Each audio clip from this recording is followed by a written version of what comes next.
Hello students, हम लोग semester 2 का फाइनल एग्ज़ाम के लिए पेपर इंपॉर्टेंट क्वेश्चन डिस्कस कर रहे हैं। ऑनर्स का दोनों पेपर का मैंने डिस्कस कर लिया है और ये जेनरिक वाला पेपर है।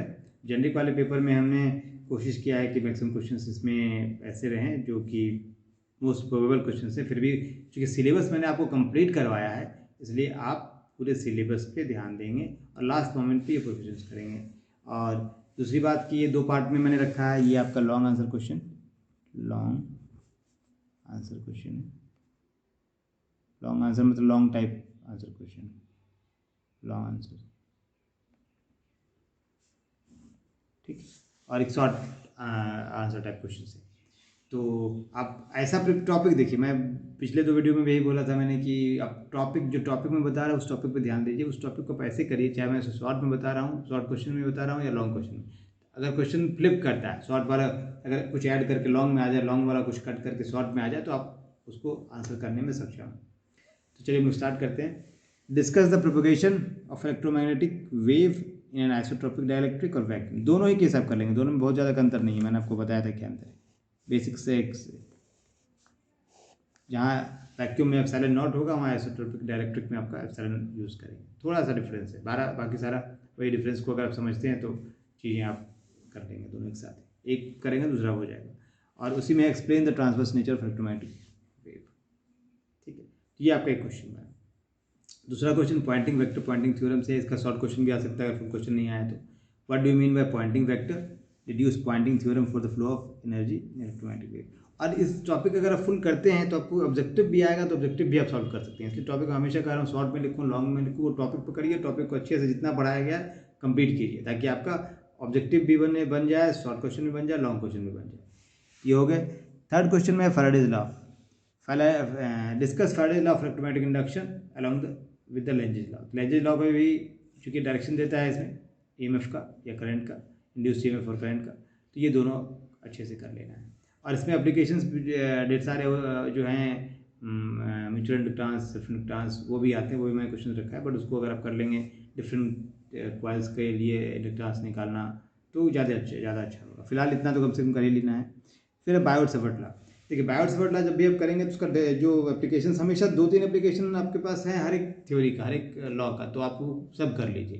जैसा कि मैंने यहाँ लिखा है स्ट्रेट कंडक्टर का, हो सकता है सर्कुलर कॉइल का आ जाए। सर्कुलर कॉइल लास्ट टाइम आया था जब एग्जाम हुआ था, तो इसलिए मैंने सर्कुलर वायर का मैंने नहीं लिखा है, ठीक है। तो हो सकता है सर्कुलर कॉइल वायर का सेंट्रिक में आ जाए, मतलब कुछ भी उसमें वो सेट कर सकते हैं। इसलिए बायोट-सावर्ट लॉ करें, उसका एप्लीकेशन तीनों करें। हालांकि यहाँ मैंने एक क्वेश्चन लिखा है, what is Biot-Savart law? derive an expression for the magnetic field due to straight conductor। Circular coil का भी आप, सर्कुलर वायर का भी आप इसमें ऐड कर सकते हैं, उसको भी आप कर लीजिएगा। नेक्स्ट है discuss the magnetic field.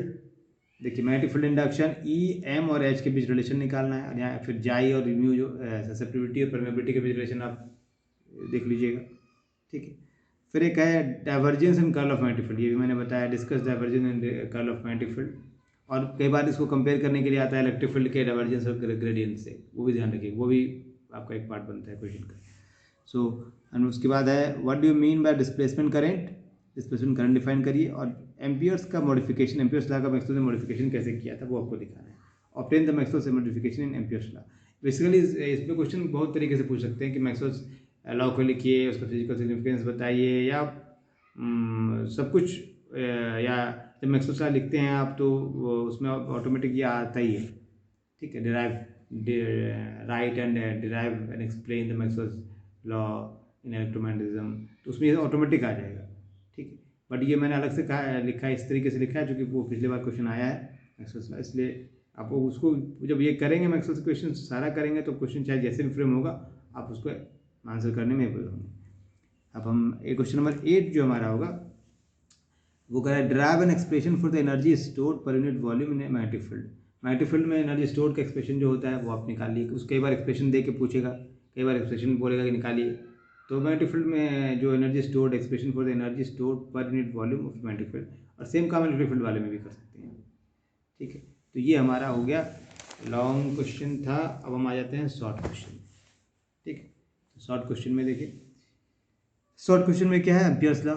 Amperes law circuital law को प्रूफ कीजिए या स्टेट कीजिए, state and explain Ampere circuital law, first question. Second है Gauss's law electrostatics and dielectrics, वो भी कर सकते हैं। Find the energy store per unit volume in electrostatic field, वहाँ मैग्नेटिक फील्ड था, यहाँ पर इलेक्ट्रोस्टैटिक फील्ड कर लिया हमने। और ये आपका डाई पारा फेरो, इससे ऑब्जेक्टिव भी बनता है काफ़ी इसका, give the brief introduction of dia para and ferro materials. फिर सेल्फ एंड म्यूचुअल इंडक्टेंस कर सकते हैं, define self and mutual inductance, derive और सेल्फ एंड म्यूचुअल इंडक्टेंस निकालने के लिए डिफरेंट सिस्टम के लिए सेल्फ इंडक्टेंस निकालना, म्यूचुअल इंडक्टेंस निकालना, वो भी कर लेंगे। नेक्स्ट में लिखा है derive an expression for self inductance of a long straight solenoid. ठीक है, तो इसमें भी ढेर सारे केस बनते हैं, सोलेनॉइड का एंड पे है, बीच में है, कहाँ पे है। ठीक है, उसके बाद राइट, ये मैंने फिर से वो लिख दिया है जो लॉन्ग क्वेश्चन लिखा था, शॉर्ट क्वेश्चन यहाँ राइट द मैक्सवेल इक्वेशन, यहाँ से लिखना है and give its physical significance. फिर क्वेश्चन रखा एक्सप्लेन परमेबिलिटी एंड ससेप्टिबिलिटी। तो ये सारे क्वेश्चन से इतना कहने, मेरा बेसिक मतलब इंपॉर्टेंट क्वेश्चन बताने के पीछे ये है कि आप टॉपिक को अगर आप अच्छे से, जो टॉपिक आप कर रहे हैं, जो भी टॉपिक आप पकड़ते हैं, उस टॉपिक को इतने अच्छे से करिए कि क्वेश्चन चाहे वो शॉर्ट में आए, चाहे लॉन्ग आए, चाहे हमारा ऑब्जेक्टिव बने, आप करने में सक्षम हो। ठीक है, और इतना कम से कम अगर आप कर लेंगे तो आपके पास मतलब अच्छे मार्क्स आने की प्रोबेबिलिटी बढ़ जाती है। अगर पूरा सिलेबस जो बताया गया है कॉलेज में अगर आप करते हैं तब तो द बेस्ट है, और तब आप एक भी क्वेश्चन आपका नहीं छूटेगा। अगर पूरा सिलेबस आप कवर करके जाते हैं और लास्ट मोमेंट पे इतना रिवाइज करके अच्छे से जाते हैं तो प्रोबेबिलिटी है, मैक्सिमम प्रोबेबिलिटी है कि आपके अच्छा करने की। ठीक है, चलिए ये हमारा हो गया। और आप अगर लिखना होगा तो पॉज करके रख लीजिएगा या स्क्रीनशॉट ले लीजिएगा। ये शॉर्ट क्वेश्चन का था, और थोड़ी लॉन्ग क्वेश्चन का भी आपको अपने ले लिया होगा स्टे करके। चलिए ओके, आपके आज के लिए इतना है।